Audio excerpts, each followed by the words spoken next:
kallid vaatajad, oleme siis taas oma terviseminutites ja uurime meie haiguste vaimseid metafüüsilisi taustu. Video algusesse, nagu ikka, ma ütlen selle hoiatuse, et palun ärge jätke ennast kunagi kontrollimata, mis iganes viisil te ennast ravida otsustate. Alati laske teha analüüsid. Kui te olete tavarasti juurde, siis seal niikuinii tehakse need.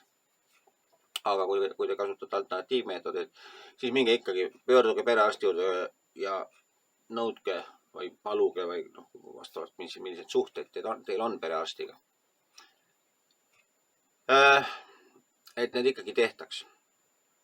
Kui te lähete perearsti juurde, siis ta teeb need analüüsid ja siis te saate aru, kuhu teie haigus liigub.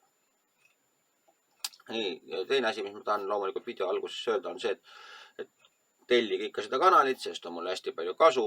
Ma saan siis Google'i käest rohkem reklaamiraha küsida või üldse reklaamiraha küsida. Mul praegu see 1000 on juba täis, miinimum. Sellest teile suur tänu ja kindlasti te olete enamus juba tellinud, kes te olete sellised pidevad vaatajad. Aga kes veel tellinud ei ole, olen väga tänulik, kui te seda teete. Nii, ja nüüd sissejuhatus on tehtud sellega ja nüüd lähme siis tänase teema juurde. Tänane teema on, see on nüüd haigus. See on nina. Nina, ei ole loomulikult haigus, nina on üks osa meist või meie keha osa, eks ju. Ja nagu paljude asjadega, aga nina on ju, esiteks ta on hingamiselund. Ta reguleerib seda, et õhuniiskus oleks õige, mis kopsudesse läheb. Tema kaudu tuleb meile hing sisse. Lisaks on ta haistmiselund.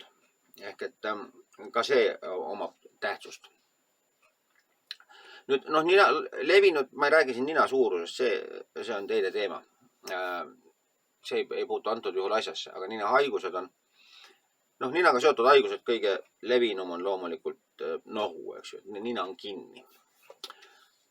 Kui meil on ninaga seotud hingamisraskused, siis see viitab sellele, et inimene, näiteks on kroonilised on, ma tean paljusid inimesi, kellel on krooniline ninakinnisus. Siis need inimesed ei julge elada täiel rinnal. Nagu ikka loomulikult on see lapsepõlve trauma küsimus, nagu kõik meie asjad, tegelikult kõik probleemid tulevad moel või teisel lapsepõlve traumadest ja siis vastavalt, kuidas need lapsepõlve traumad ennast välja mängivad erinevatel eluetappidel, siis need ka tekitavad siis need haigused. Sellepärast alati, kui mul siin käivad inimesed ja tahavad siis nagu oma selle vaimse taustal nagu selgust saada, sest ma praegu siin ju räägin väga üldiselt, et alati on siiski igal inimesel on konkreetne taust ja selle lahti mõtestamine, seda peab juba siis kas kokku saama või videos või telefonis rääkima ja juba võtma arvesse konkreetsed asjaolud. Aga ninast rääkides siis üks asi, mis on alati nohuga on seotud, on solvumine. Solvumine ja nagu ma enne ütlesin, et inimene ei julge täiel rinnal hingata või täiel rinnal elada. Siis need on ju omavahel seotud. Kui ma olen solvunud, siis tegelikult ma tunnen, et mulle tehti ülekohut, mind suruti väiksemaks, kui ma olen. Tähendab, mul ei lastud olla nii suur, kui ma arvan, et ma peaksin olema.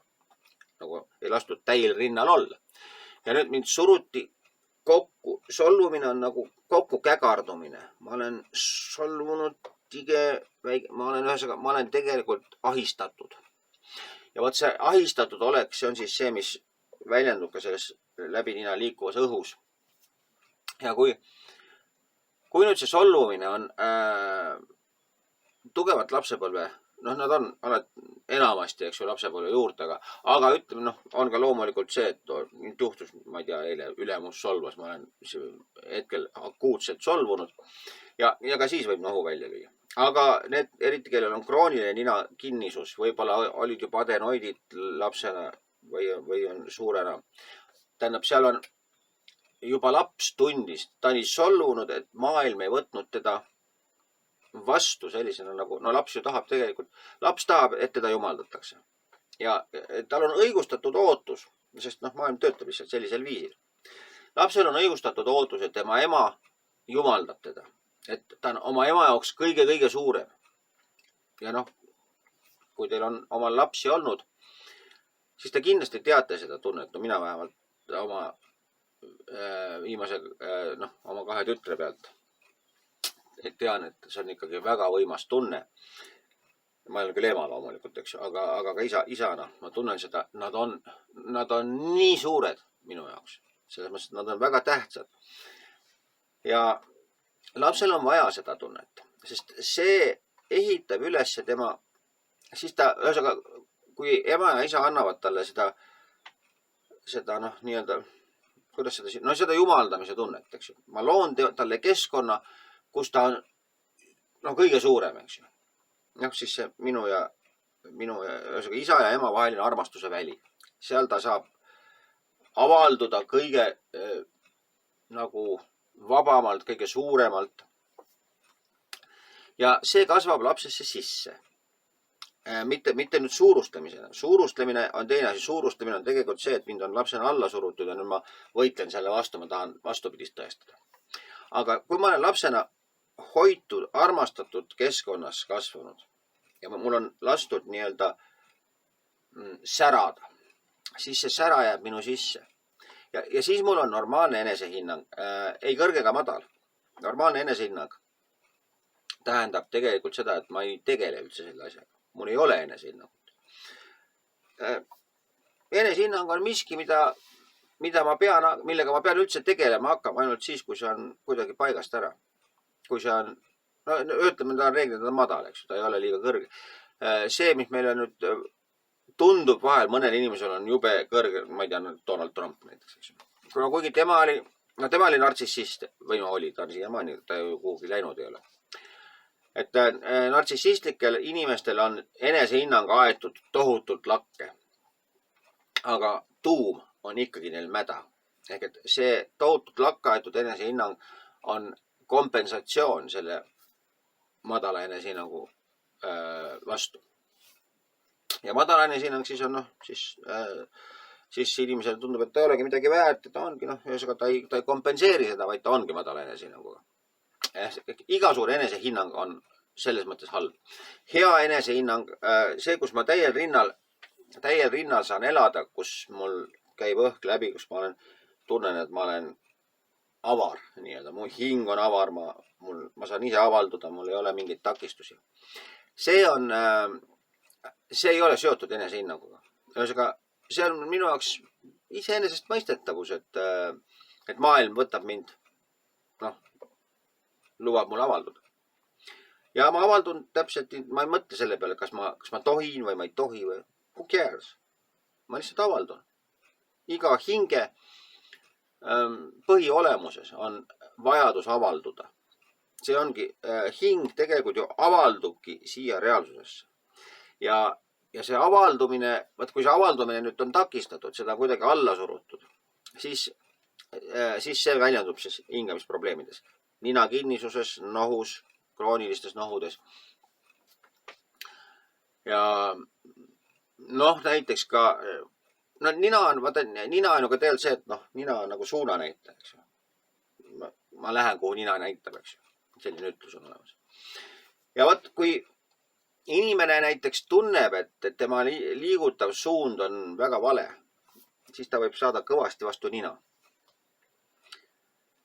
Selle taga on näiteks see, et lapsepõlves on inimese ema teda kuidagi maha teinud. Seda tal on jäänud mulje, et kui ema on sümboolselt vastu nina andnud kogu aeg vana, iga asja peale see, ära topi oma nina, ei lähe, ei ole vaja sind siia.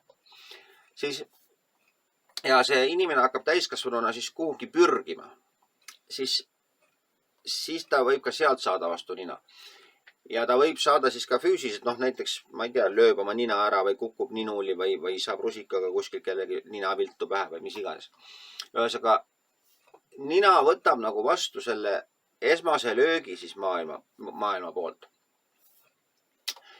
Ja noh, et see on siis ühesõnaga sellisel inimesel, kellel see vastu nina saamine on siis lapsepõlvest sisse kasvanud.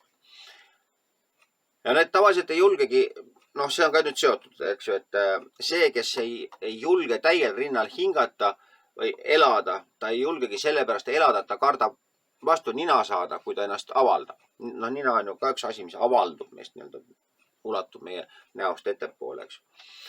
Et nina nagu näitab seda, kuidas me avaldume, kui julgelt me avaldume. See on nüüd muide natuke seotud ka nina suurusega.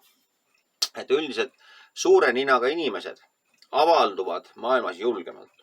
See kuidagi ta niimoodi, ma ei tea, noh, ta klapib loomulikult selle praeguse teooriaga või sellega, mida ma tunnetan teda nii-öelda vaimse taustana. Aga ongi huvitav see jah, et see nöbininad on sellised heatahtlikud, nunnukesed, aga heatahtlik inimene tegelikult hoiab ennast tagasi. Ta ei julge avalduda. Aga need inimesed, kes on nagu lähevad nii-öelda läbi elu, noh, ninaga rammivad. Nendel on jõuline nina, nad lähevad, neil on kindel suund, nad on enamasti ka sihikindlamad. Ehk et nöbininad ei ole sihikindlad. Nöbininad on armsakesed, nendega võib väga tore olla, aga nad ei ole jõulised inimesed üldiselt. On ka sellised, noh, jõulised kartulinaga inimesed, kes on teistpidi nagu sellised jääraväised. Et noh, neid on nüüd erinevaid, eks ju. Ja ninal on selles mõttes, noh, siis tõesti ka nina kujul on tegelikult see vaimne taust, aga need haigused, kui nina kinni on, siis on solvang. Nina jääb kinni, kui ma olen solvunud. No see on nohuga, eks ju, tüüpiliselt. Mis tähendab seda, et ma olen alla surutud. Ma olen kokku mätsid, mind on pressitud kuidagi sellisesse olukorda, et ma ei saa hingata. Ja see on, tegelikult solvumise olukord ongi see, et mul on hing kinni, eks ju. Ja siis jääbki nina kinni. Oot, et see oleks siis nüüd nina kohta vist enam vähem. Noh, ta on üsna tähtis organ ja eks tal on kindlasti neid nuansse. Aga seda tasub jah meeles pidada, et nina on see, kuidas me avaldume, kui ninakad me oleme. Et teatud mõttes, noh, see ei tähenda tingimata, et see on nagu egoistlik või negatiivne avaldumine. See võib olla ka väga positiivne, väga sihikindel inimene. Noh, näiteks mu enda isa on jõulise suure, terava ninaga. Ja väga sihikindel inimene. Aga jah, sellised väiksed nöbininad ei ole kunagi jõulised inimesed. Noh, ma ei ole näinud lihtsalt küll. Ja tunne ütleb ka, et need ei käi kokku. Ehk et jõuline nina näitab ka jõulist tahet. Nina ja tahe on omavahel seotud kusjuures. Ehk et kui te saite vastu teie ninaga midagi juhtus, siis teie tahe kuidagi sai maailmas kahjustada. Ehk et tasub mõelda, kui nüüd mingisugune nina probleem tekkis, siis tasub mõelda, kuidas minu tahtega on käitutud. No näiteks, kui tahet on kõvasti maha surutud, no ma olen samas nagu jõuline, kõvasti nagu jäärapäine, siis on jälle üks oht, et mul lüüakse mingi nina viltu pähe. Ehk et noh, siis on näha, et tahet on püütud murda. Ehk et ninaluu purunemine on seotud kuidagi tahte murdumisega või murdmisega või noh. Aga kui te näiteks saate mingi paugu vastu ninaluu katki läheb, siis mõelge, kas teil on hiljuti olnud mingi olukord, kus nagu teie tahet on väga jõuliselt tahetud murda. Et te olete väga kõvasti konfliktis, kuidas surute oma tahet peale, aga teisalt surutakse teist tahet peale ja tahetakse teie tahe nii-öelda krõksti teha. Et see on ninaga, see tahe ja nina, need on omavahel väga tugevas seoses. Nii, no nüüd praegu vist ei oskagi nina kohta rohkemat rääkida, aga et ma usun, et sai enam-vähem nüüd nagu kaetud see teema. Teile siis panen veel kord südamele, et palun tellige seda kanalit, mul on hästi hea meel selle üle. Ja kohtume teiega nädala pärast. Seniks aga kõike head ja nägemist. Tšau, tšau!